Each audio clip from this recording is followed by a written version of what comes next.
Praise the lord. Hallelujah, hallelujah. ప్రభు యేసుక్రీస్తు నామములో ప్రియులారా, మీ అందరికీ కూడా హృదయపూర్వక వందనాలు తెలియజేస్తా ఉన్నాను. దేవుడు గడిచినటువంటి దినాలన్నింటిలో మనకు తోడుగా ఉండి ఈ రాత్రి మనలందరినీ కూడా ఈ సమయంలో మనలందరినీ కూడా సమకూర్చినటువంటి ఆ గొప్ప దేవునికే మహిమ కలుగును గాక. హల్లెలూయా, హల్లెలూయా. పరిశుద్ధ గ్రంథంలో ఒక మాట జ్ఞాపకం చేసుకుందాం. మీకా రాసినటువంటి గ్రంథం, మీకా గ్రంథం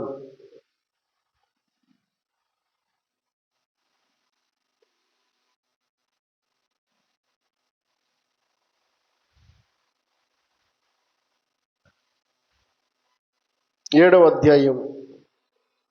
మీకా గ్రంథం 7వ అధ్యాయం, పేజ్ నంబరు 767. మీకా గ్రంథం 7వ అధ్యాయము.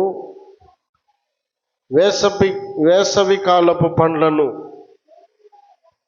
ఏరుకొనిన తర్వాతను ద్రాక్ష పండ్ల పరిగె ఏరుకొనిన తర్వాతను ఎలాగుండునో నా స్థితి అలాగే ఉన్నది. ద్రాక్ష పండ్ల గెల ఒకటియు లేకపోయిను, నా ప్రాణమున ఇష్టమైన ఒక క్రొత్త అంజూరపు పండైనను లేకపోయెను. చాలండి. ఈ మాట ఎలా మనకు వినబడతా ఉందంటే, అసహనంతో మాట్లాడుతున్నటువంటి వ్యక్తిగా మనం గమనిస్తూ ఉన్నాం.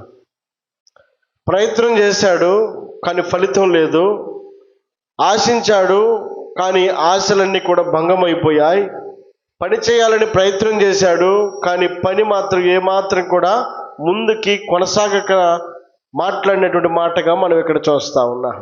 ఎలా ఉందట ఈ మాట్లాడినటువంటి మాట? ఎవరు మాట్లాడుతున్నారనంటే మేకా అనబడేటువంటి వ్యక్తి మాట్లాడుతూ ఉన్నా, ప్రవక్త అయినటువంటి మేకా.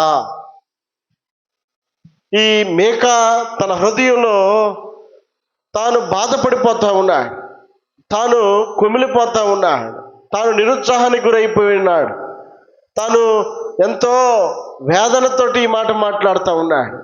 ఎంతో వేదన హృదయంలో లేకపోతే ఇలాంటి మాటలు మాట్లాడగలుగుతాడు?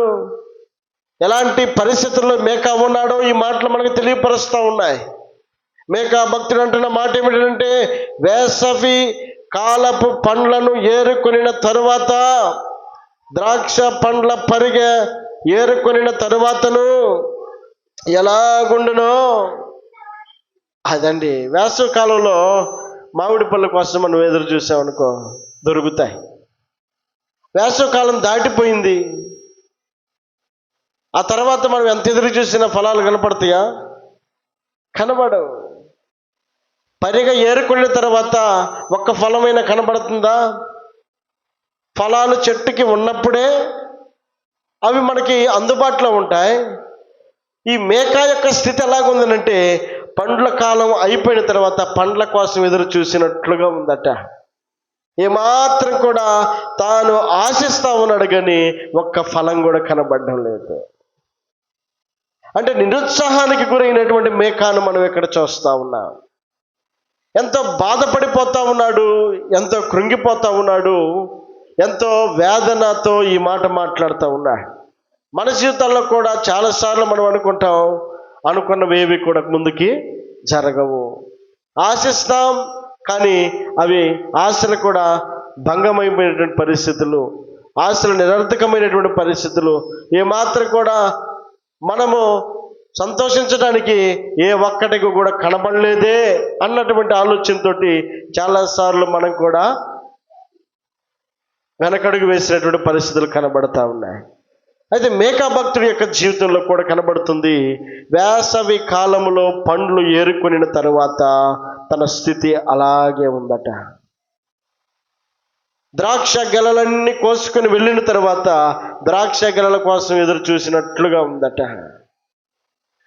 ఏమాత్రము కూడా ఒక అడుగు ముందుకేసి ఆనందించడానికి ఏమాత్రం కూడా తన జీవితంలో కనబడిన పరిస్థితి చూస్తూ ఉన్నాడు మేకా భక్తుడు.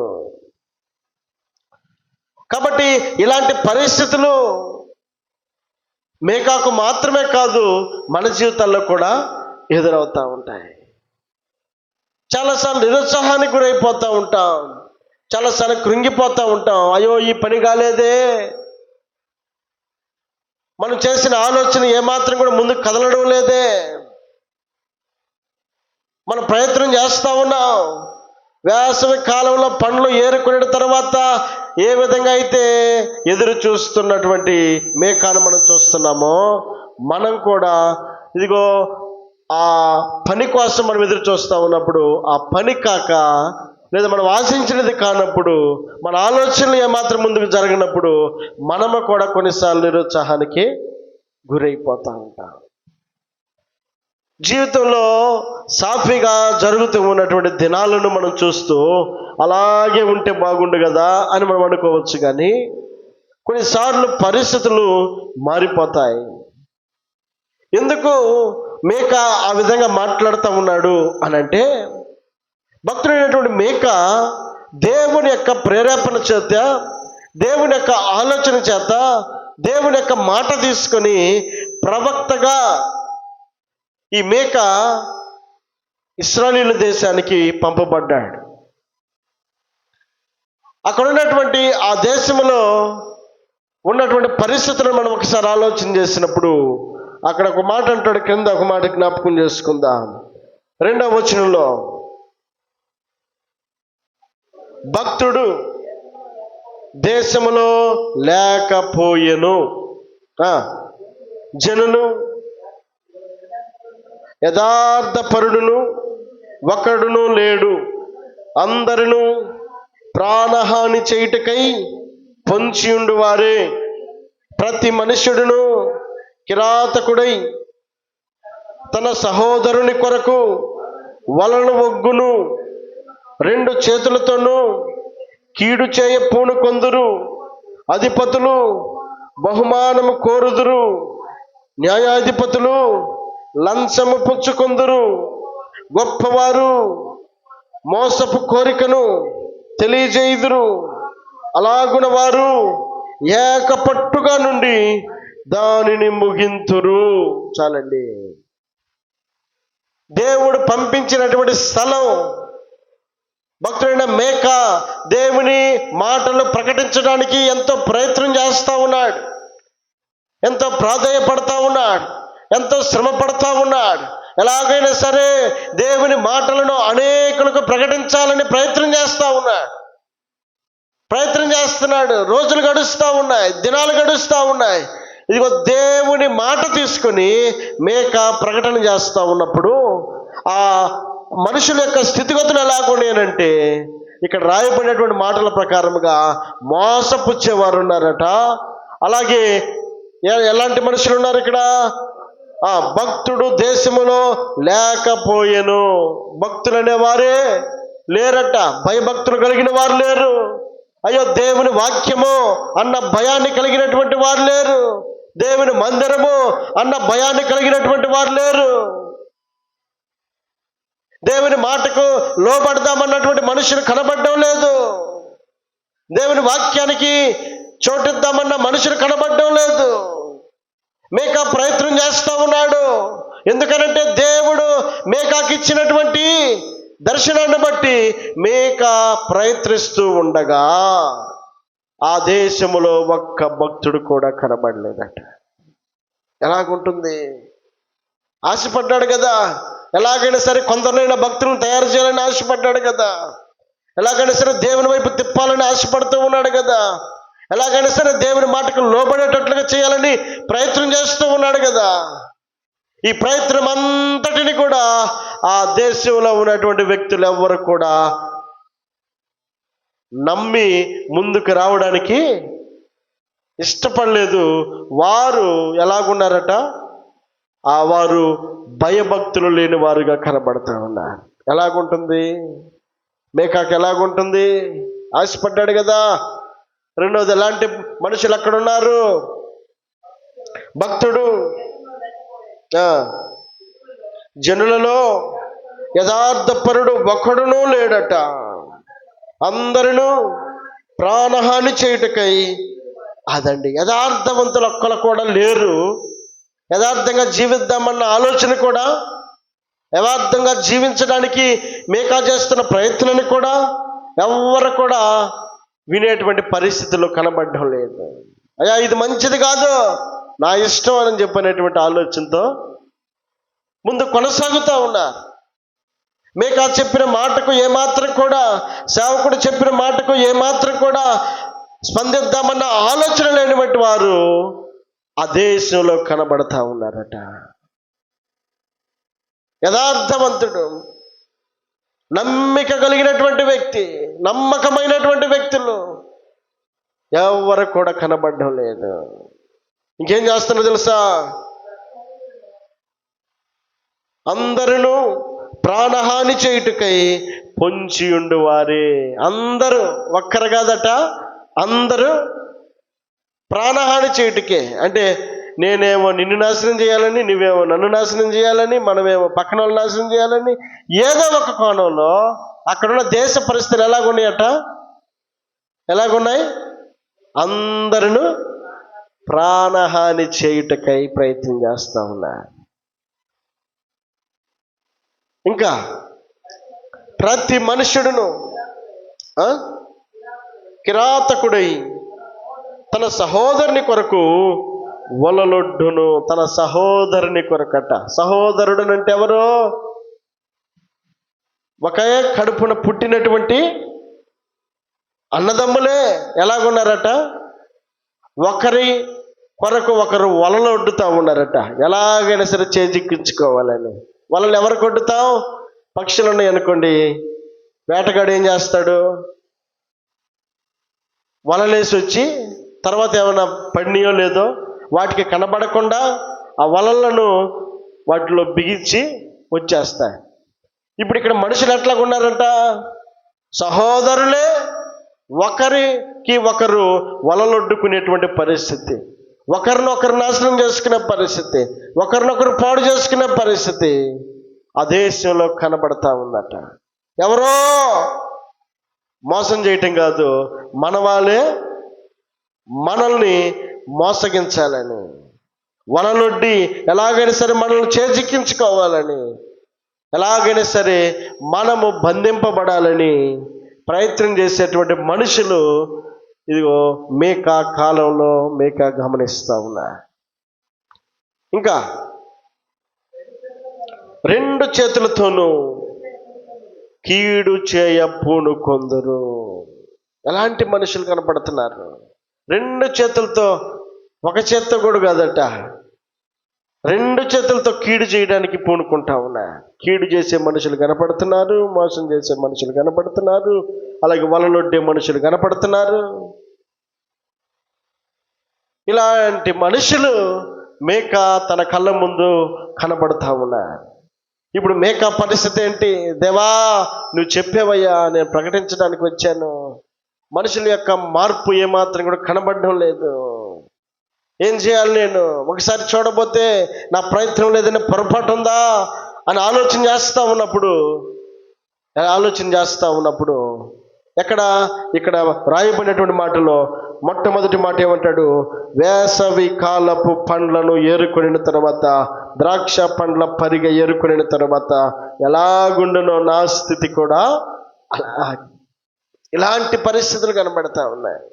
దుర్మార్గమైనటువంటి ప్రజలు, మంచిని ప్రేమించని ప్రజలు, కీడు చేయ తలపెట్టే ప్రజలు, మోసపుచ్చే ప్రజలు, అలాగే ఒకరికొకరు వలలొడ్డుకునే ప్రజలు, అన్యాయం చేసుకునే ప్రజలు,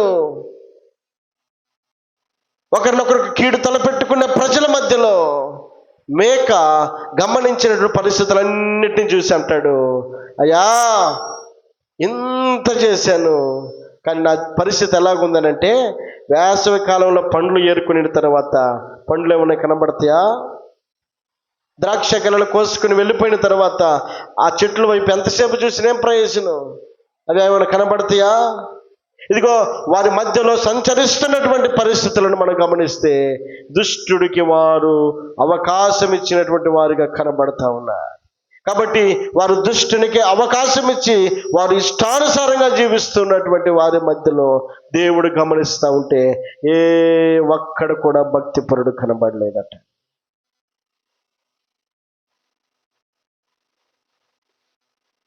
ఏమైపోద్ది పరిస్థితి? అప్పుడు నిరుత్సాహానికి గురైపోయాడు.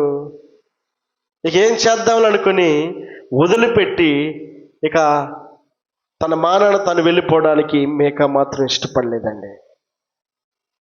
చాలాసార్లు మన జీవితంలో కూడా ఎన్నో ప్రయత్నాలు చేస్తూ ఉంటాం. మనం అనుకున్నటువంటి ఆలోచనలు సఫలం అవ్వాలని, మనం కోరుకున్నటువంటి ఆలోచనలన్నీ కూడా దేవుడు నెరవేర్చాలని మనం కూడా ఎన్నో ప్రయత్నాలు చేస్తూ ఉంటాం. ఏమాత్రము కూడా అవి ఫలించని దినాన, అనుకూల పడని దినాన, మనకేమాత్రము కూడా అవి అందిరాని దినాన ఏం చేస్తాం? మనం కూడా నిరుత్సాహానికి గురైపోతాం. ఇంకేం చేద్దాంలే భక్తి, ఇంకేం చేద్దాంలే దేవుని ప్రార్థన అని చెప్పనని ఎన్నోసార్లు వెనకడుగు వేసినటువంటి పరిస్థితులు మనం కూడా కలిగిన వారమే.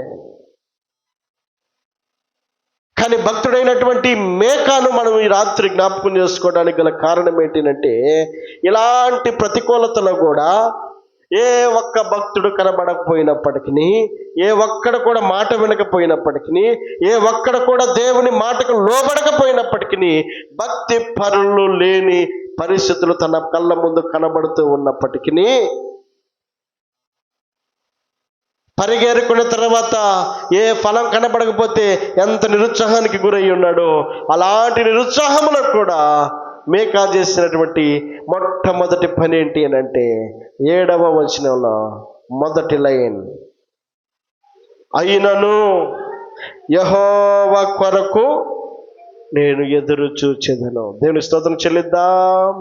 హల్లెలూయా, హల్లెలూయా.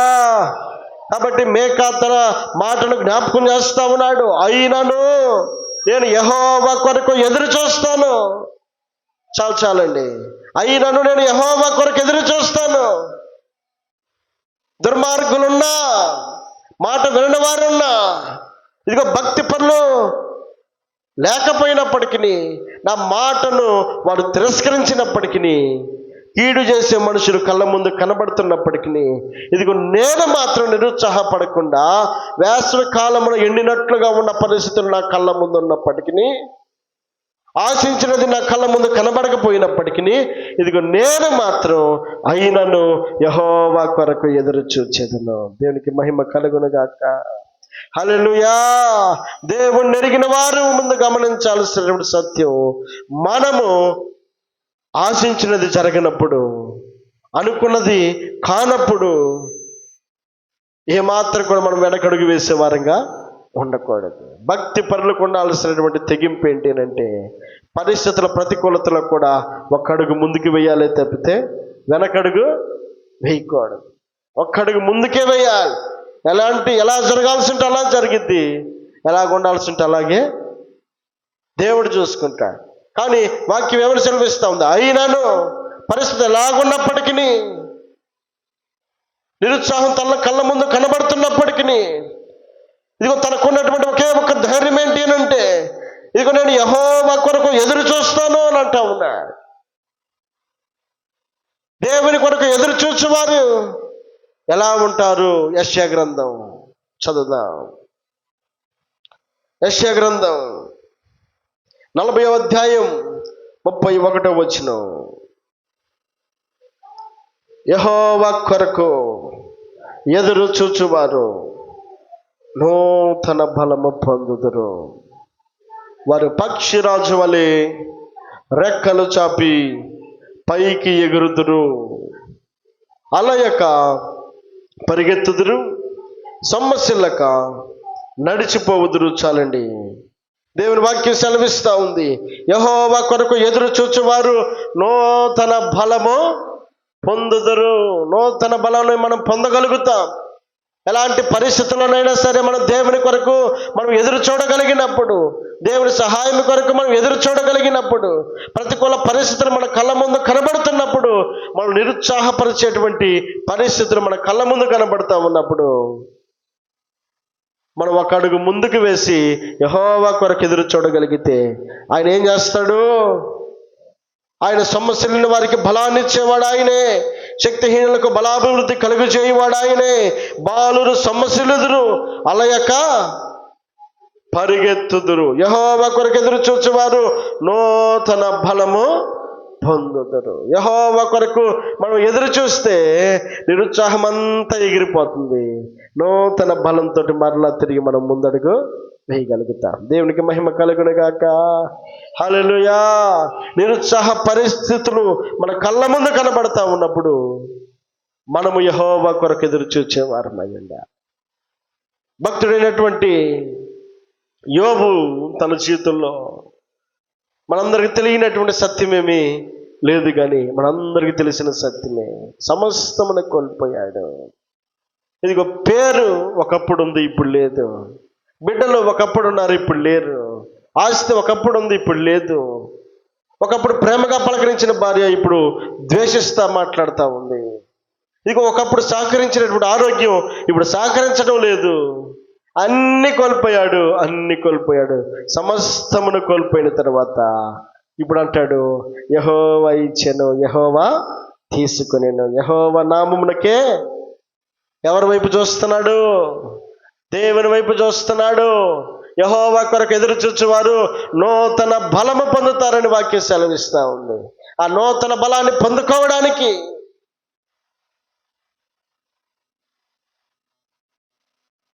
యోబు తన భక్తి జీవితంలో ఒక అడుగు వెనక వేయలేదు, ఒక అడుగు ముందుకే వేసి దేవుని వైపు చూసి మాట్లాడుతూ ఉన్నాడు.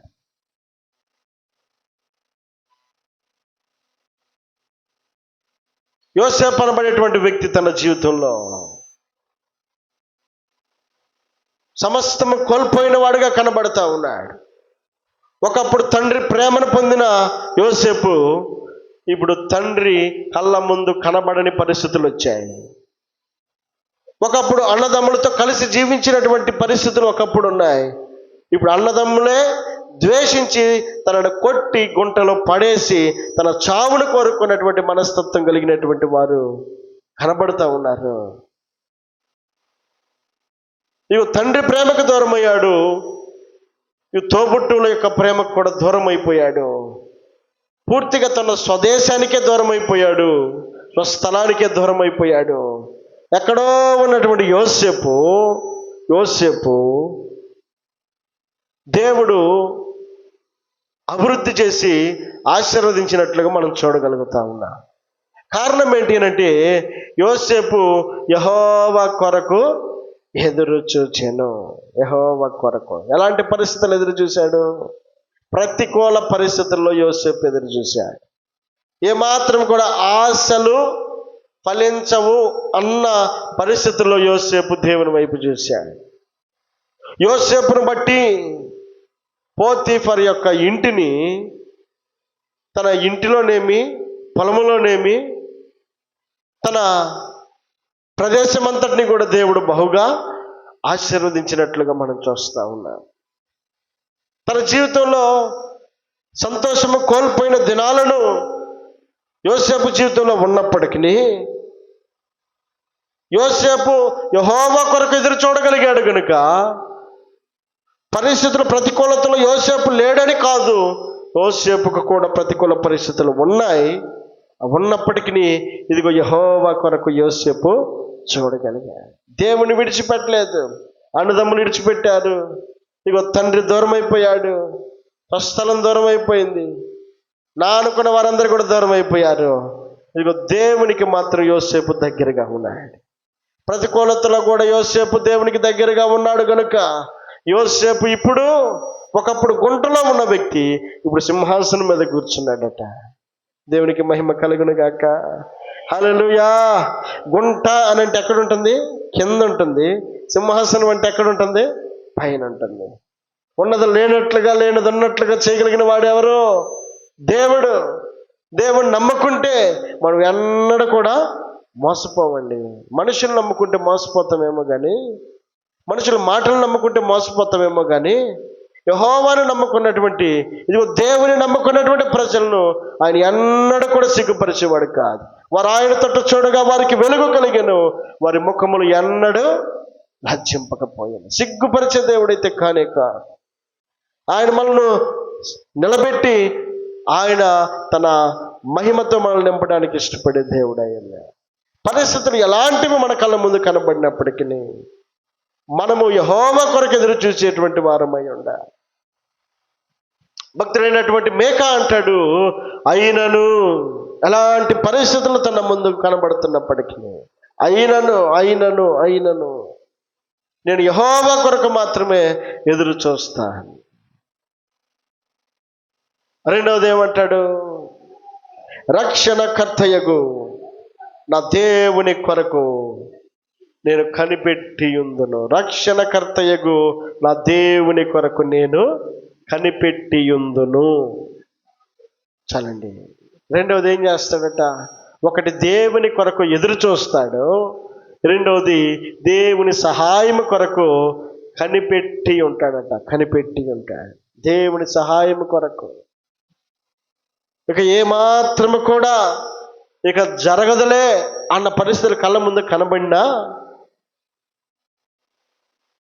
మేకా అంటాడు, నేను యెహోవా కొరకు కనిపెట్టి ఉందును. ఆయన సహాయం చేస్తాడు.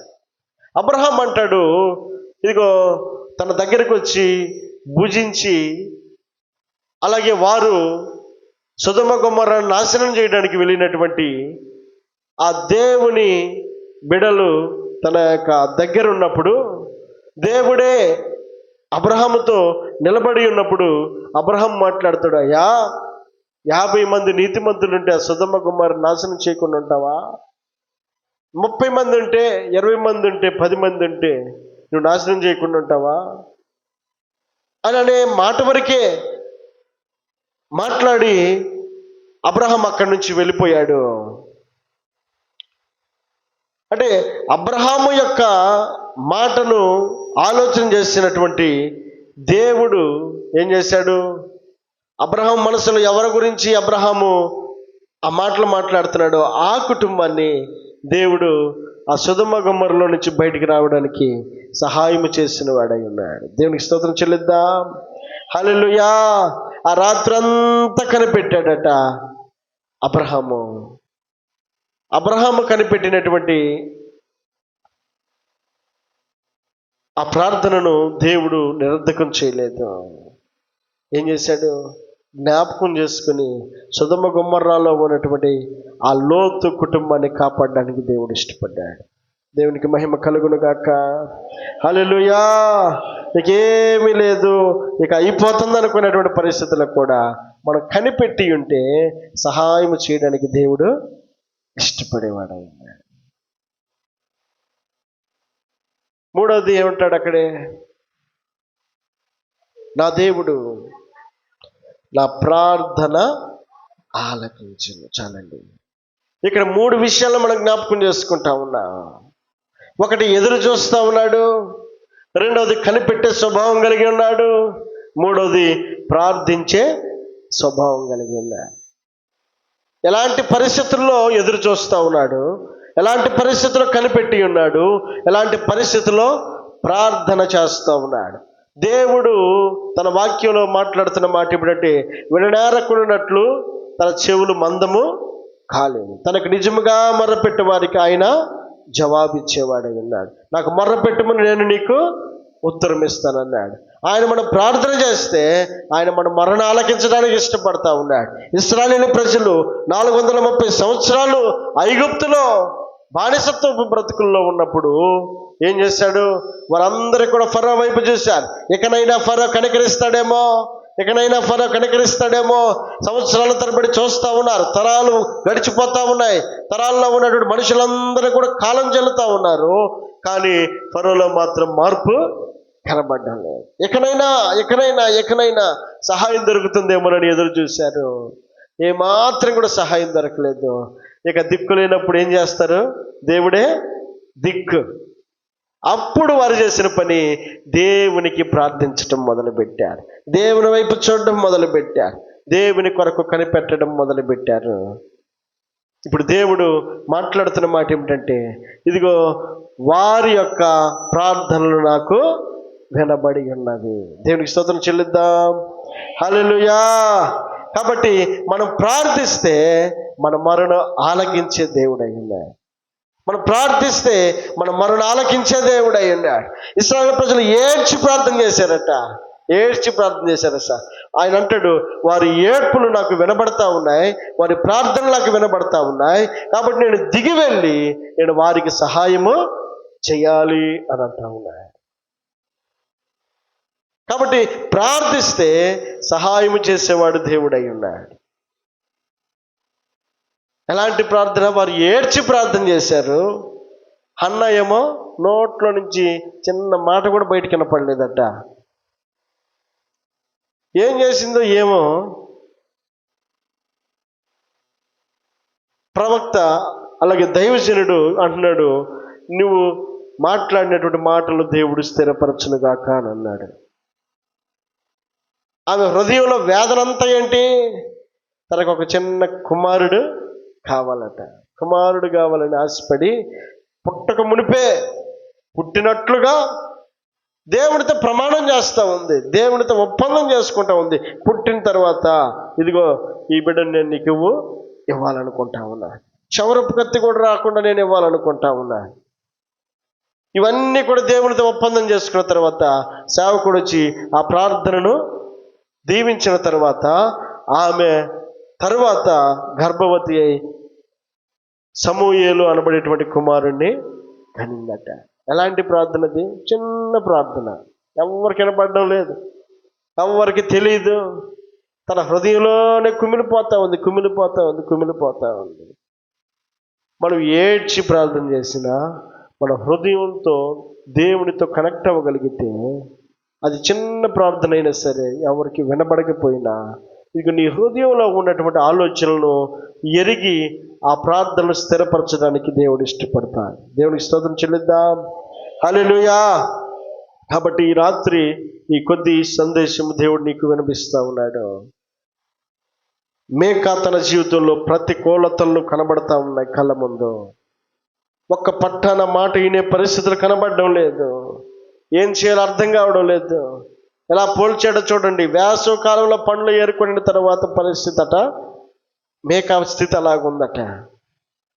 అలాంటి పరిస్థితుల్లో అయినను నేను యెహోవా కొరకు ఎదురు చూచేదను, అయినను నేను యెహోవా కొరకు కనిపెట్టుకొని వెళ్ళను, అయినను నేను యెహోవాతో ప్రార్థన చేసేదను. కాబట్టి ఈ రాత్రి ఈ 3 ఆలోచనలు మనం గమనించగలిగితే, మనలో ఉండాల్సిన స్వభావం ప్రతికూలతలు ఉన్న సమయంలో మనం చేయాల్సింది ఒకే ఒకటి, ఆయన కోసం ఎదురు చూడడం. రెండవది ఆయన కొరకు కనిపెట్టుకుని ఉండటం.